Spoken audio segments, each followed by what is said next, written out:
Eu sou Lira e hoje temos um tema muito importante e interessante para discutir, especialmente para quem ama gatos.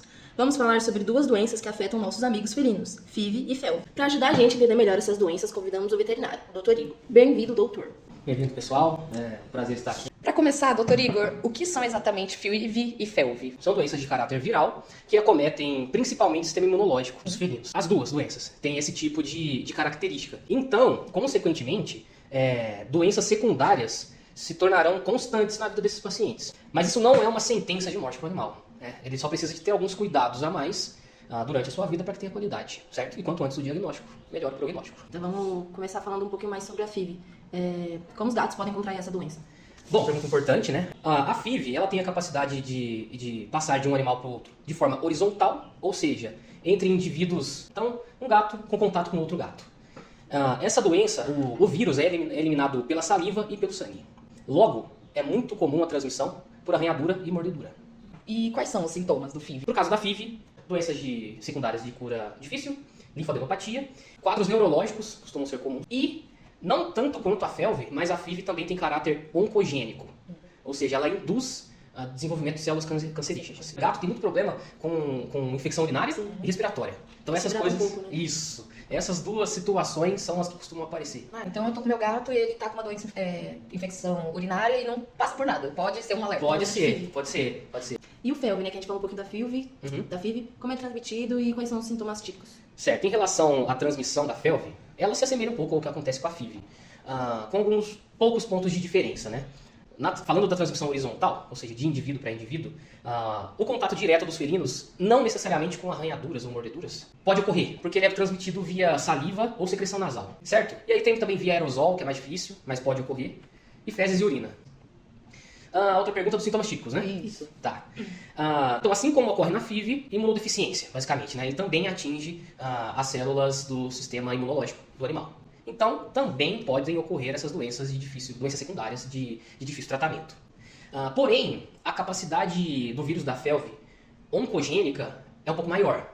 Então, é muito comum o animal desenvolver leucemia, porque o vírus atinge a medula óssea do paciente, certo? E aí isso acaba causando mutações ali e leucemia, né? Que é o câncer do sangue que a gente costuma falar. E também linfoma. Linfoma é um câncer muito agressivo, muito associado aos felinos positivos para FeLV. Essa é a relação. Mas isso, tipo, nos casos que diagnosticado tarde a FeLV. Sim.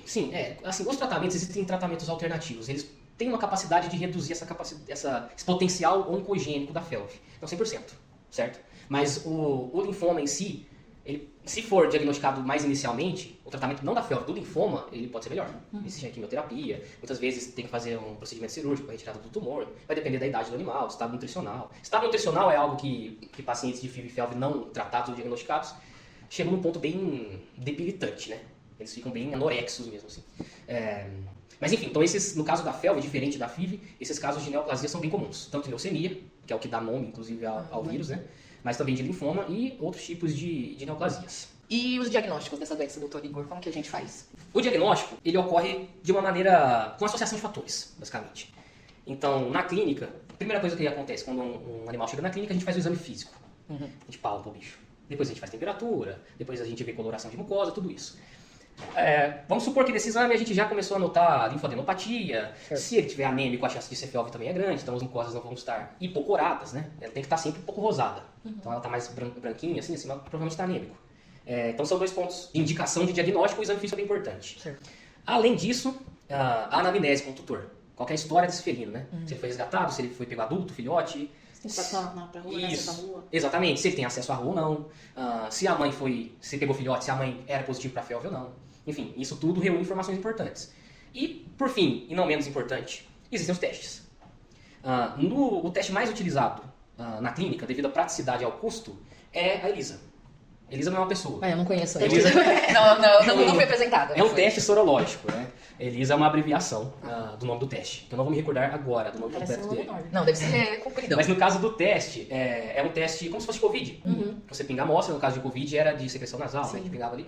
No caso de FIV e FeLV, a gente pega uma amostrinha de sangue, normalmente sangue, mas pode ser plasma separado também, mas é difícil, né, de separar plasma na clínica. Então a gente pega uma amostra de sangue, coloca no teste, e ele indica se o animal é positivo para FIV ou para FeLV, para os dois. No caso de FeLV, de FIV, perdão, ele faz a identificação de anticorpos. Então ele é um teste sorológico.